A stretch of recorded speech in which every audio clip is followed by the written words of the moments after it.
I'm a violinist with the LA Philharmonic. I get to play on stage for audiences at Walt Disney Concert Hall and the Hollywood Bowl. But it's been coming down here to Skid Row that's actually reminded me not only who I could be as a musician and an artist, but who I can be as a citizen as well. A couple of years ago, I met a man named Nathaniel Ayers, who was the subject of a book and a movie called The Soloist.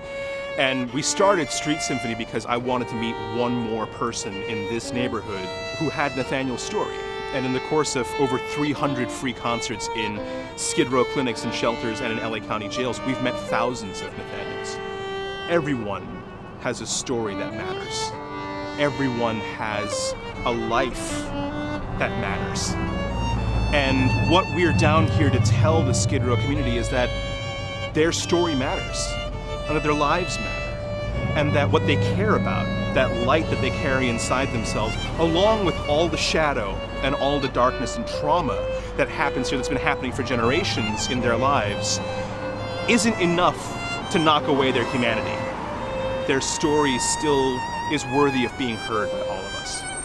One thing that we've learned is that every person deserves access to a creative and expressive life. And when we as artists and citizens give the space to our community to actually tell their story, we are astounded by the generosity and compassion that they turn back and give to us. There are stories of brokenness here, for sure. But there are stories of such resilience and courage and bravery.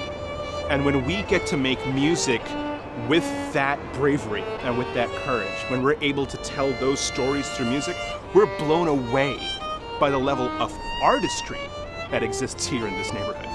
So the vision is multifold. Of course, there's an artistic vision for us to do more programming. We are very excited to get involved with the AB 109 and EPIC programs here at the Weingart Center.